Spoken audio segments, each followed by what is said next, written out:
La luz roja del micrófono en la sala del tribunal brillaba como una bengala de advertencia.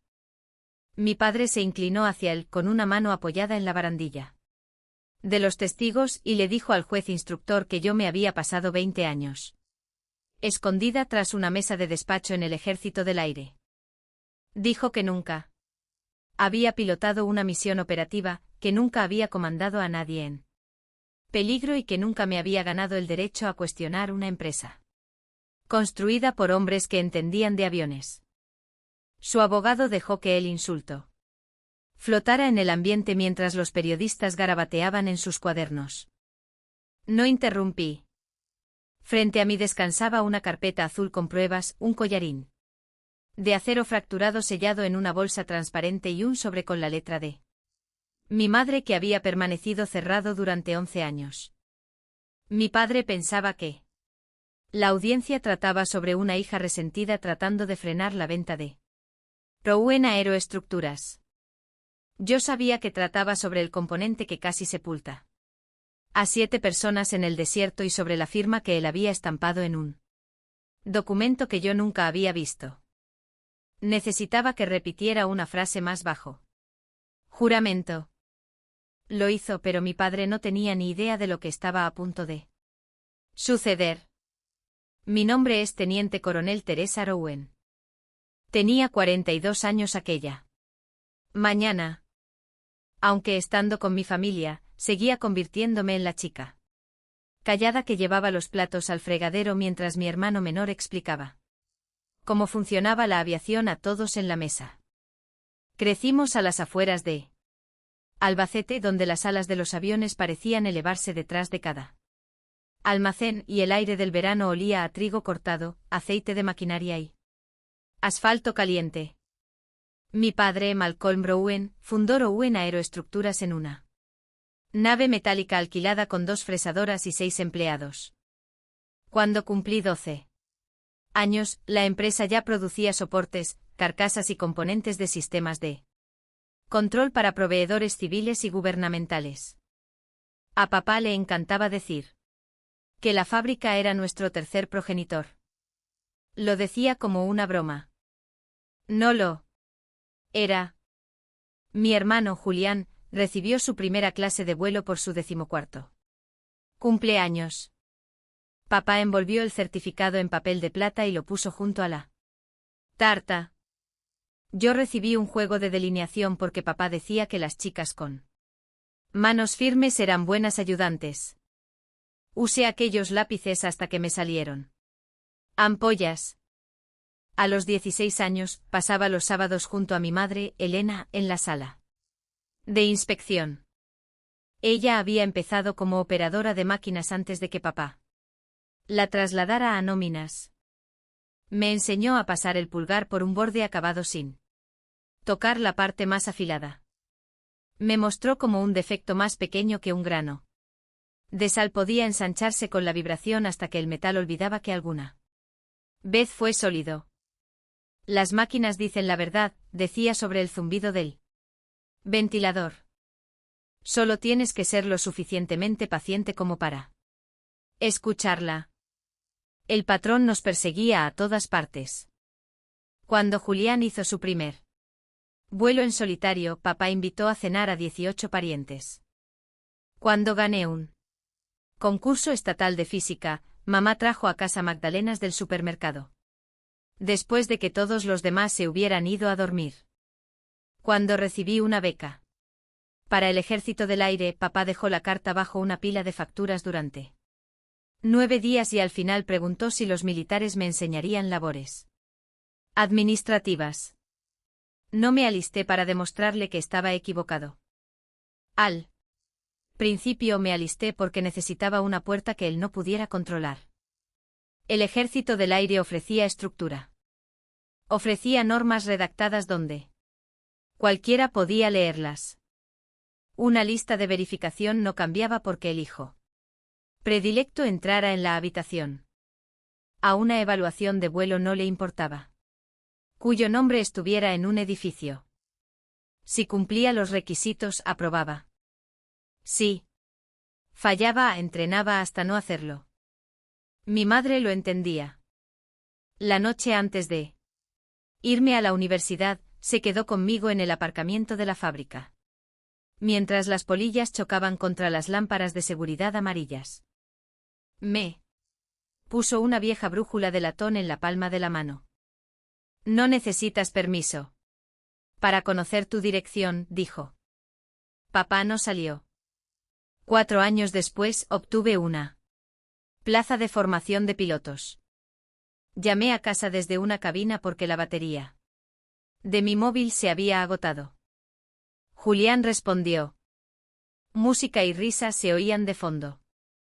Papá estaba recibiendo a clientes. Dile que me han dado la formación de piloto. Dije. Julián tapó el auricular o fingió hacerlo. Un momento después, volvió. Dice que la logística es probablemente algo más realista.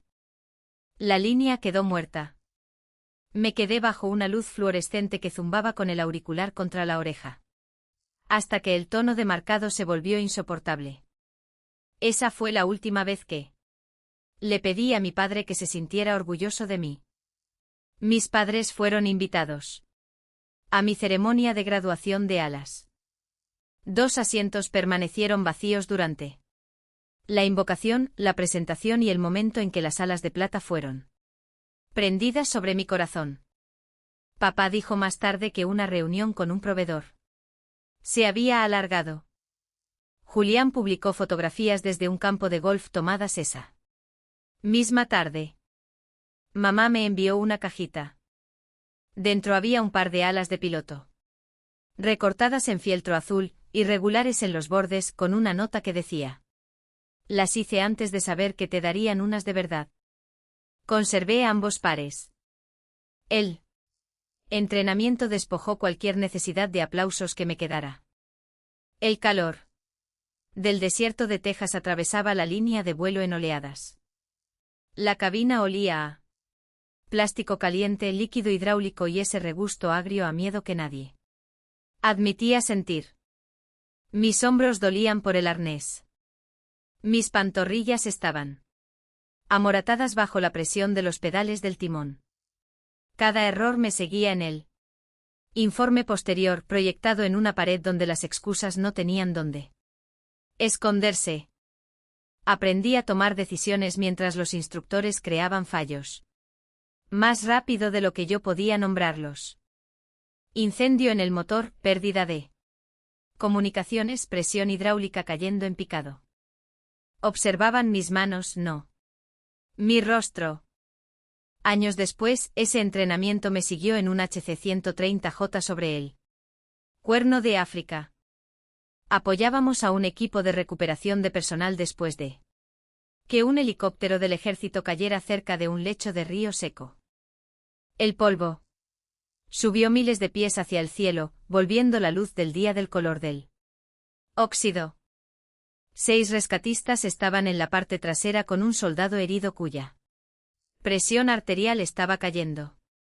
Ya habíamos recibido fuego de armas ligeras al salir cuando la palanca de mando comenzó a vibrar. El sargento técnico Luis Mendoza, mi ingeniero de vuelo, informó de una pérdida de presión en el sistema auxiliar. Un tono de advertencia vibraba en nuestros auriculares. La aeronave viró a la izquierda sin previo aviso. El campo de desvío detrás de nosotros había desaparecido bajo la pared de polvo. La alternativa que teníamos por delante tenía una pista más corta, viento cruzado y ningún equipo de detención. El combustible nos daba 26 minutos antes de que la elección se convirtiera en teoría. Le dije al copiloto que mantuviera la potencia. Le pedí a Mendoza la tasa de pérdida. Hice que el navegante marcara la ruta más limpia a través del polvo. Sin discursos, sin heroicidades, solo tareas. A 1100 pies, la respuesta del elevador se endureció. Podía sentir la aeronave luchando a través de la palanca, pesada e inestable, como si alguien hubiera colgado pesas de un ala.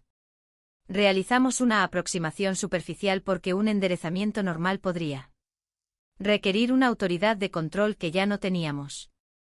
La pista apareció tarde. Una tira pálida bajo un aire rojo. A 5 pies, gritó el copiloto. Mantuve el morro. ¿Dónde tenía que estar? El tren principal golpeó con fuerza. Un neumático. Reventó. Nos mantuvimos rectos. Cuando los motores finalmente se apagaron, nadie celebró. El equipo médico abrió la rampa antes de que las hélices dejaran de girar. El soldado herido sobrevivió a la cirugía. Los 6 rescatistas salieron caminando. La coronel Naomi Price se reunió conmigo junto a la aeronave mientras la piel de metal aún chasqueaba por el calor. Era la comandante del grupo de operaciones en ese momento, compacta, poco sentimental y conocida por detectar la exageración antes de que una frase terminara. ¿Qué sentiste primero?, preguntó. No cuánto miedo pasaste. No cómo los salvaste. ¿Qué sentiste? Describí la vibración a través de la palanca y la respuesta retrasada del elevador. El mantenimiento encontró más tarde un collarín de retención agrietado en el conjunto de control de vuelo.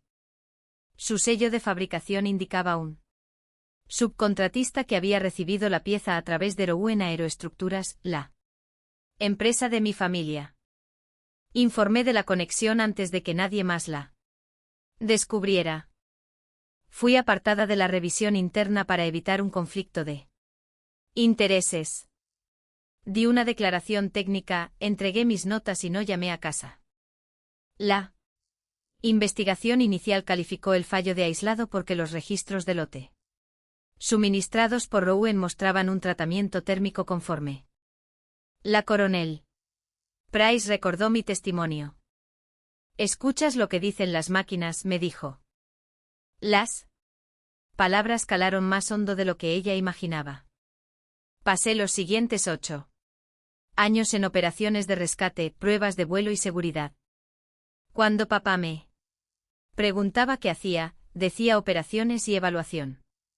Él entendía papeleo. Porque esa era la versión de mí que prefería. 11 años después del aterrizaje en el desierto, mi madre murió a causa de un cáncer agresivo que nos dio 4 meses en lugar de los 2 años que los médicos habían predicho al principio. La lluvia corría por la ventana del hospital la tarde que me hizo prometer no abandonar mi propia vida para gestionar la ira de mi padre. Él solo respeta lo que puede poseer, susurró. Sus dedos se sentían ingrávidos en los míos. Después del funeral, papá me dijo que las acciones de mamá en Rouen Aeroestructuras habían pasado íntegramente a él. No le contradije. Me desplegaban de nuevo en 3 semanas, y el duelo había dejado sin aire cada habitación de aquella casa. Su abogado envió un resumen. Firmé el recibo, no la transferencia, y guardé los papeles en una caja. Durante la década siguiente fui a casa menos a menudo. Julián se convirtió en presidente de la empresa. Papá se convirtió en presidente del consejo y la cara de cada evento benéfico en Albacete. Rouen Aeroestructuras se expandió hacia el suministro militar y anunció una propuesta de venta a un grupo de capital privado llamado Northline Industrial Partners. La venta debía hacer a papá y a Julián lo suficientemente ricos como para convertir el orgullo familiar en un monumento permanente. 3 semanas antes de la audiencia federal, papá me pidió que me reuniera con él en la vieja casa de mi madre. La cocina olía a pulimento de limón y a café quemado. Puso un paquete al lado de mi taza. Firma en las páginas marcadas, dijo. Confirma que no tienes derecho de propiedad ni autoridad para interferir en la venta. Leí la primera página.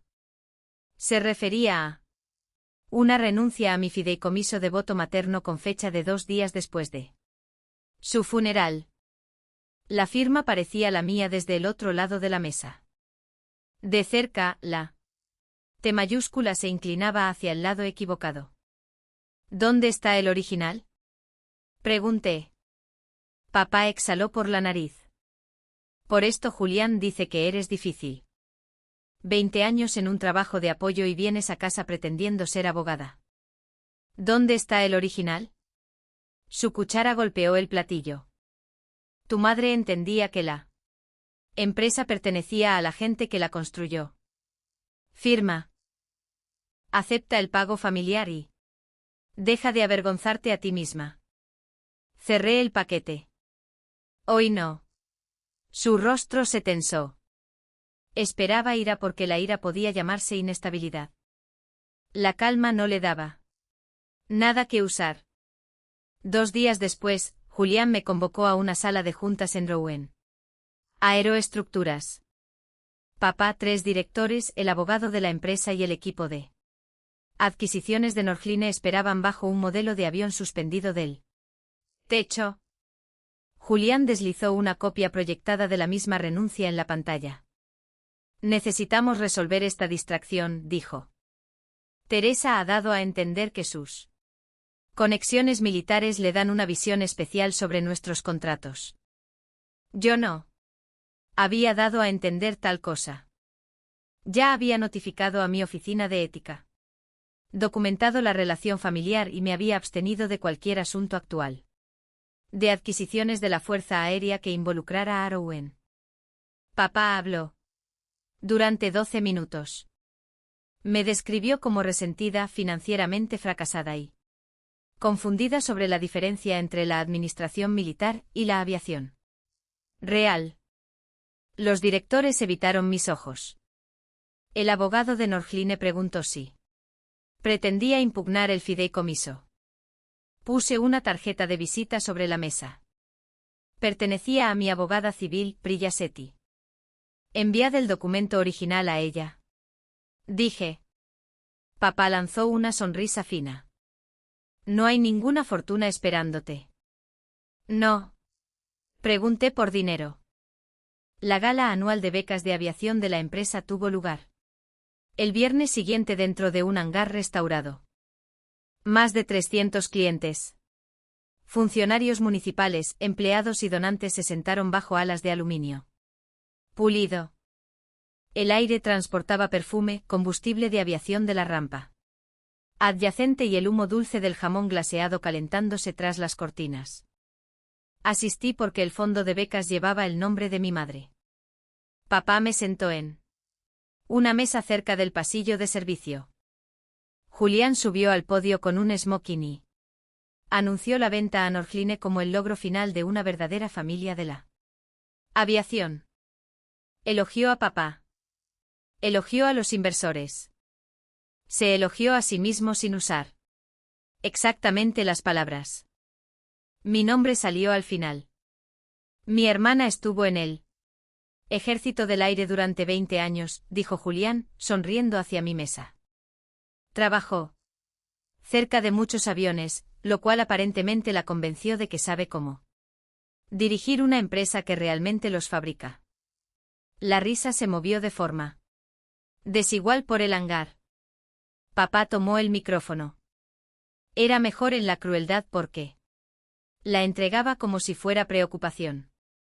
Teresa ha luchado con la transición a la vida civil, dijo. Nuestra familia le desea lo mejor. Para eliminar cualquier confusión, ella renunció a su interés en la empresa hace años. La pantalla detrás de él cambió. Mi supuesta renuncia llenó 20 pies de lienzo blanco. Los empleados se giraron para mirarme. Un fotógrafo levantó su cámara. Julián esperaba a que yo protestara para que la seguridad pudiera escoltar a la hermana inestable fuera. Estudié el documento en su lugar. En la parte inferior había un sello notarial del condado de Sedgwick. El número de comisión pertenecía a un notario cuya licencia había caducado 6 meses antes de la fecha mecanografiada. Sobre mi firma. Tomé una fotografía de la pantalla. Dejad esa diapositiva, dije. Mi voz no necesitó el micrófono. La gente más cercana a mí escuchó y la frase viajó. La sonrisa de papá vaciló por menos de un segundo. Ahí está, dijo. Siempre coleccionando papel. Esa frase obtuvo una risa más fuerte. Si alguna vez le has dado todo a alguien que nunca se detuvo a preguntar si estabas bien, dale a ese botón de me gusta. Recordemos unos a otros que nuestro silencio nunca fue debilidad. Fue preparación. Me fui antes del postre. Sin confrontación, sin explicaciones, sin dudas. Para el lunes por la mañana, papá había escalado más allá de la familia. Rouen Aeroestructuras presentó una demanda civil buscando una declaración de que yo no tenía derechos de voto. La empresa también presentó una denuncia ante el inspector general acusándome de usar información militar clasificada para amenazar a un proveedor de defensa. Julián dio una entrevista en televisión en la que me llamó oficial de despacho a punto de jubilarse sin nada que mostrar por ello. Habló durante 9 minutos. Respondí una vez a través de mi abogada. Doy la bienvenida a una revisión independiente. Esa frase les asustó más que una negativa. Prilla obtuvo los registros del fideicomiso de la antigua firma de gestión de bienes de mi madre. La Coronel Price, ahora asignada al Centro de Seguridad de la Fuerza Aérea, reabrió el antiguo archivo del componente después de que 2 conjuntos de control similares fallaran en las inspecciones de banco en otra instalación.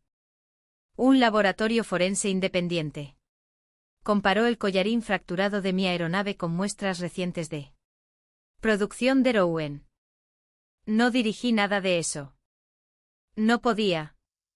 Firmé una abstención formal, entregué mis notas de servicio y me senté durante 6 horas de interrogatorio sin pedir trato especial.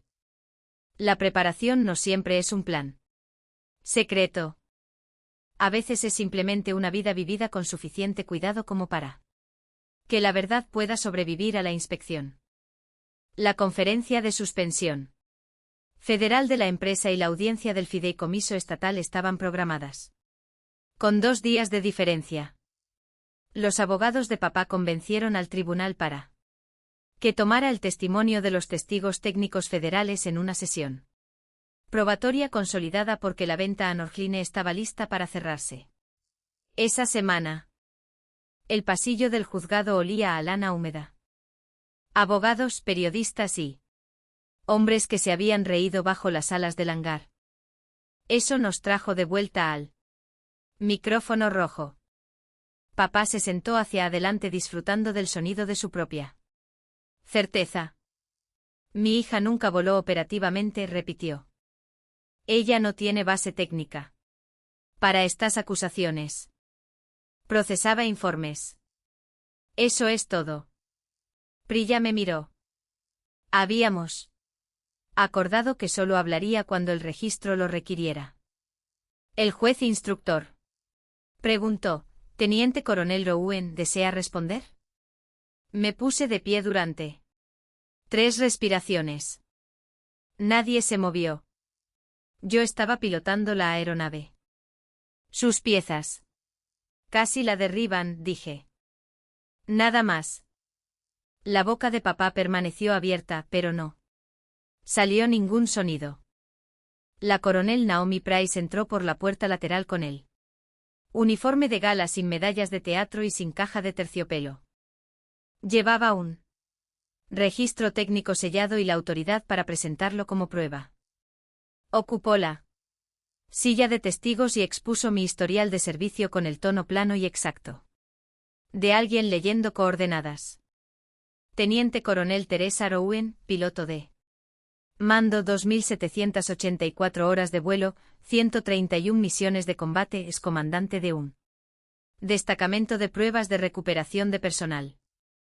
Recipiente de la Cruz distinguida de vuelo por la misión de recuperación y aterrizaje de emergencia. Documentado en el anexo 42. Cada hecho aterrizó sin decoración. Papá miró la mesa. El talón de Julián comenzó a rebotar bajo su silla. Priya preguntó a la coronel Price si mi conexión familiar se había ocultado a los investigadores. No, dijo ella. La coronel Rowan lo reveló de inmediato.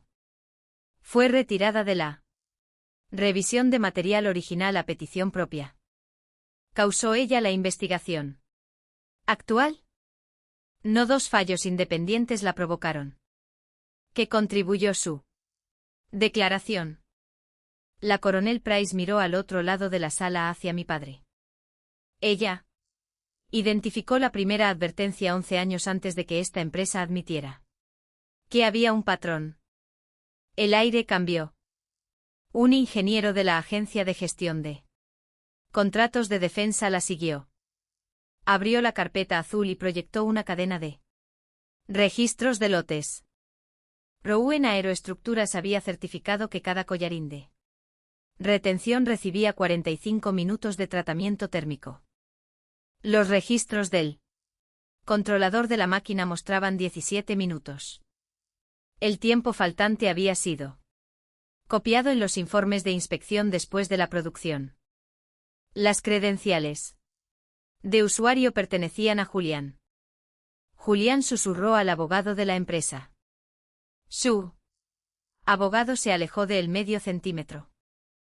El ingeniero colocó el collarín fracturado en la mesa de pruebas. Su superficie rota era opaca, gris y granulada, no más grande que un anillo de bodas.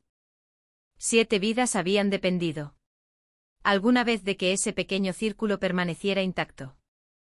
Papá finalmente encontró su voz. Eso pudo haber sido alterado por cualquiera.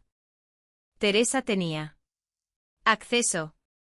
Ella ha odiado esta empresa durante años. Estaba gritando ahora. Bajé la voz. Debería dejar que su abogado termine de leer. Priya pasó al segundo conjunto de pruebas. La fotografía de la gala mostraba mi supuesta renuncia al fideicomiso ampliada detrás de la cabeza de papá. La comisión notarial caducada. Era claramente visible. Un examinador forense testificó que la firma había sido ensamblada a partir de 2 documentos legítimos. La T del recibo de mi beca y el resto del reconocimiento que firmé después del funeral de mi madre. Los metadatos del servidor de la empresa mostraron que el archivo se había creado 9 meses antes en el ordenador asignado al asistente ejecutivo de Malcolm Rowan, revisado bajo las credenciales de Julián y retrotraído 11 años.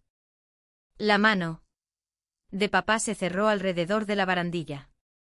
Su gemelo de oro golpeaba la madera en un ritmo rápido e irregular. Señoría, dijo su abogado, apenas por encima de un susurro, necesito un receso para consultar con mi cliente. El juez no lo concedió todavía. Priya levantó el sobre de color crema con la letra de mi madre. La segunda revelación no era una que yo hubiera planeado. Era una que mi madre había preparado. Su abogado sucesorio había guardado el sobre con él. Fideicomiso original de la familia Rowan. Bajo sus términos, el 38% de interés de mamá pasaba a mí, no a papá. No se me había exigido trabajar para la empresa, vivir en Albacete ni ganarme la aprobación de mi padre. La única restricción era que no podía ejercer el control operativo mientras sirviera en un puesto gubernamental conectado a la adquisición aeroespacial. Hasta mi jubilación, los votos pertenecían a un fiduciario independiente. Papá nunca había sido dueño de esas acciones. Solo se había comportado como si nadie fuera a comprobarlo. El abogado abrió la carta de mi madre con el permiso del juez y leyó un párrafo en el registro. Teresa nota lo que el resto de nosotros aprendimos a ignorar. Sí. La empresa le pide alguna vez que elija entre esta familia y la seguridad de la gente en el aire, le ordeno que elija a la gente en el aire. Una empresa puede ser reconstruida. Una vida no. El rostro de mi padre perdió su dureza practicada. Por primera vez ese día, se vio viejo. Julián dejó de rebotar su talón. El juez congeló la venta a Norgline, suspendió la autoridad de voto de papá y Julián y nombró un administrador temporal. La sospecha de falsificación fue remitida al fiscal provincial. Los funcionarios federales emitieron una orden inmediata de cese de trabajo en los componentes afectados y exigieron un rastreo completo de cada lote. Nadie fue esposado en la sala del tribunal. Las consecuencias reales suelen ser más silenciosas que eso. Papá se volvió hacia mí, mientras la sala comenzaba a vaciarse. Destruiste la empresa de tu madre, dijo. Puse la brújula de latón que ella me había dado al lado de la carta, luego la recogí de nuevo. No, dije, te impedí enterrarla con alguien dentro. Esa fue la última discusión que tuvimos. La investigación criminal tomó 9 meses. Julián se declaró culpable de falsificar registros de calidad y conspiración para cometer fraude electrónico. Papá presentó una declaración separada sobre la falsificación del fideicomiso y perdió el derecho a servir como oficial o director. Ninguno recibió el castigo teatral que los extraños imaginan. Recibieron libertad supervisada, restitución, facturas legales y el peso permanente de tener sus nombres adjuntos a registros que no podían reescribir. El administrador mantuvo a Arou en aeroestructuras abierta. Los conjuntos defectuosos fueron retirados. Inspectores independientes reentrenaron al equipo de calidad y ningún empleado por horas perdió una pensión por decisiones tomadas arriba. Cuando me jubilé del Ejército del Aire 6 meses después, puse mis acciones en un fideicomiso de beneficio para empleados con gestión profesional. No mantuve ningún título ejecutivo. Había pasado demasiada parte de mi vida protegiendo a las tripulaciones de vuelo como para convertirme en otra persona que trataba a los trabajadores como si fueran parte del decorado. Después de la audiencia, antes de que cualquiera de esos resultados se conociera, caminé sola hacia el aparcamiento del juzgado. El hormigón retenía el calor del día. Mis zapatos hacían clic entre pilares grises mientras el tráfico murmuraba más allá de los muros. Dentro de mi coche puse la carta de mamá en el asiento del pasajero y descansé ambas manos en el volante. Esperaba triunfo. Lo que vino fue alivio. Silencioso, limpio, casi ingrávido. El alivio de no llevar más una verdad para personas comprometidas a malinterpretarla. No llamé a papá. No llamé a Julián. Conduje hacia el oeste hasta que el juzgado desapareció del retrovisor y el cielo se abrió lo suficiente como para respirar.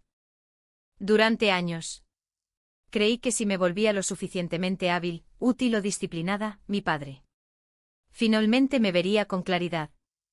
Lo que él nunca entendió fue que mi silencio no era un espacio vacío esperando su aprobación. Era donde construí mi propio criterio. Era donde aprendí la diferencia entre el amor y el permiso. Algunas familias reparten roles pronto, el hijo de oro, el difícil, la decepción, la persona esperada para mantener la paz. Repiten esos nombres hasta que empiezas a confundirlos con tu identidad. Pero una etiqueta no es un veredicto. Las personas que se niegan a ver tu crecimiento no pueden definir sus límites. Las máquinas dicen la verdad. Los documentos dicen la verdad.